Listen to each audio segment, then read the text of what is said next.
It is time for the Orlando Magic December review, where we look at everything that has happened in the past month regarding Orlando Magic basketball. I sent out multiple polls in the community tab on this very channel that you guys got to vote on. It was the grade for the month, the player of the month, and the game of the month that we're going to just be talking about what you guys end up voting on and who maybe potentially got snubbed, what got snubbed, and anything Orlando Magic basketball related in the last month of December. First of all, Happy New Year's, guys. It's January 1st when I'm filming this video, but you guys are probably going to see it on January 2nd. This is Magic Digest, where we talk about all things Orlando Magic basketball, and we're trying to build an Orlando Magic basketball community here on YouTube, and we're doing a very great job. I'm going to continue to try to mention this. 84.1% of you guys who are regularly watching the videos aren't subscribed, so make sure to hit that subscribe button. It's the easiest and best way to join the Magic Digest family and support us here on YouTube. That percentage has gone from 85.8 to 84.1. So great job to you guys. Thank you so much for the support. Okay, let's get into the very first thing that I had you guys vote on. Now, this is something I'm just taking it straight from you guys, based off of what you end up saying in the poll. And y'all assess the Orlando Magic.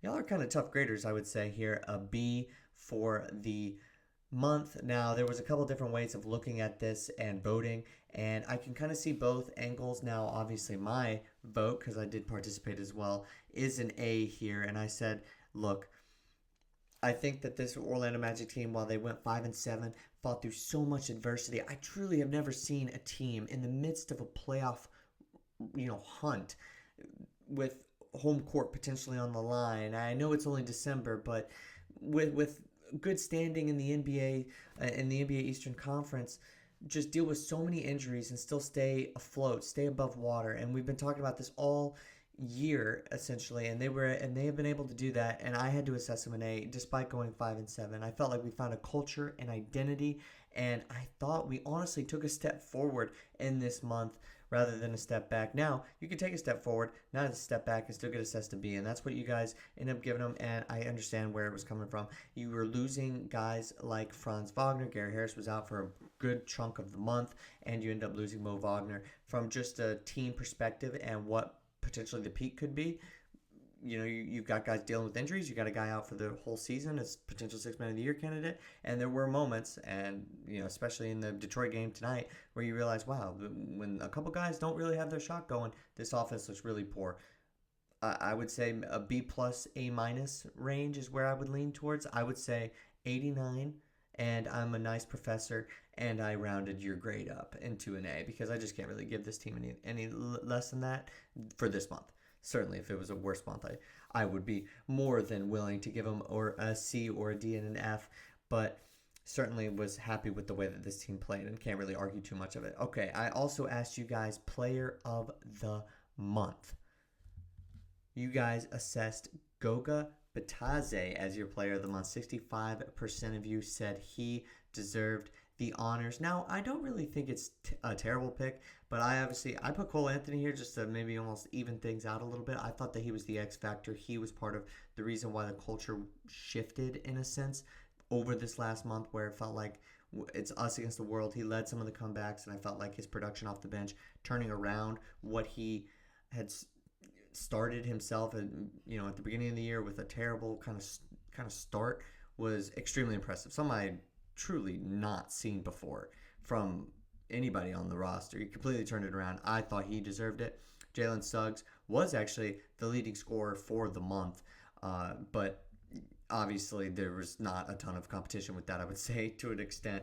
Let's take a look at the monthly stats here. This is all from the month of December. Franz Wagner obviously led, but he only played 4 games in this month. Jalen Suggs played every game. Now, did leave one of them, but still was a participant in them, and I felt like his production was really, really good for this month. So I'd have to give it to him on the player of the month. But Bitadze certainly shocked a ton of people, I think, in the national media when they realized, whoa, this guy is no joke. And he averaged 13 points per game this past month. And I would say that a lot of people were very, very impressed with the way that he was able to shoot the ball, with the way that he was able to consistently contribute to the scoring, and he's just an amazing all-around player, and he is now the full-time center for this Orlando Magic team, and I'd imagine we would lean on him more. I did also have in the comment, as you can see, 6% said Tristan da Silva, and I can't really blame him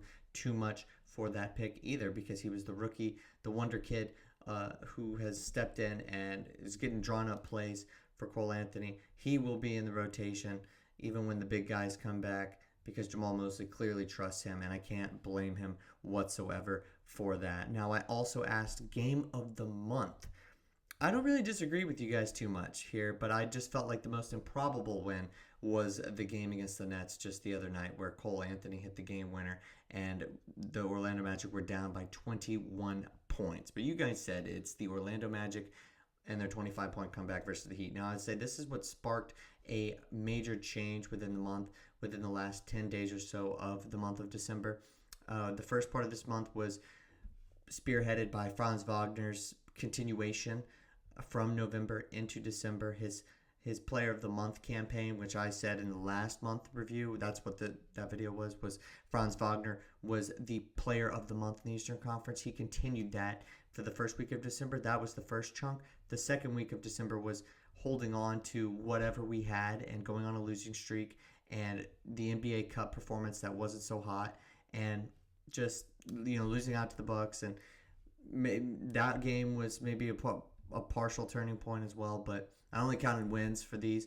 And then the third part of the month was kicked off by the Orlando Magic's 25-point comeback versus the Miami Heat.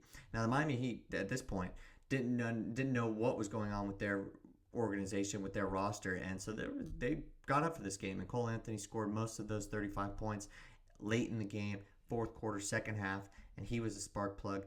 Now, another thing that I don't think it's taken too much into account is the fact that the Magic did win against the Boston Celtics and the defending champion, and it was kind of Da Silva's dagger with about 8 seconds to go in the game. He hit a shot. Maybe it was actually 13 seconds. I don't know why I'm getting it mixed up, but we're down 15 and did it again. All of these games were improbable. Can't really blame you guys for any of the decisions that you ended up making. The comments section wasn't close on this one either. It was between these three. I just really felt like the Nets one was fairly improbable. I know the Nets are very thin right now as well, but I just felt like that game was practically almost unbelievable. That are we going to actually do it for a third time? But thank you guys so much for voting in the poll and participating in this. We're trying to build, like I said, a Magic basketball community here, and that's just the way that I've tried to come up with to get you guys more involved as the season goes on. We're going to try to do it again in January and so on, however long the Orlando Magic stay afloat and stay in the running in the NBA for the Larry O'Brien, obviously referring to April. But did also want to talk a little bit about the game against the Detroit Pistons that happened tonight. Magic fell to the Pistons, didn't have a ton of offense going, but they ended up clawing their way out of another hole, and it's just a bit of an unsustainable way of playing basketball. But we had a lot of guys out again, more guys out than you would like. Usual suspects with that: Anthony Black, Jalen Suggs. We just needed more stuff from Tristan da Silva and company. Weren't able to get it for a full game. Lost out to the Pistons. Obviously, thoughts go out to Jaden Ivey. He probably suffered a season-ending injury, and it's not Cole Anthony's fault. Everybody's just trying to play hard.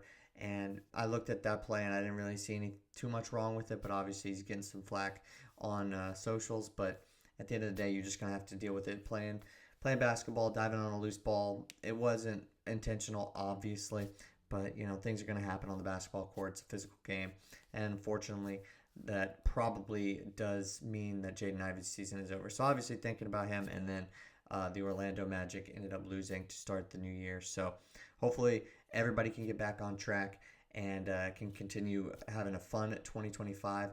Big things coming in 2025 for this channel. Obviously, we're trying to follow the Orlando Magic as the season goes on. So thank you so much if you made it to the end of this video.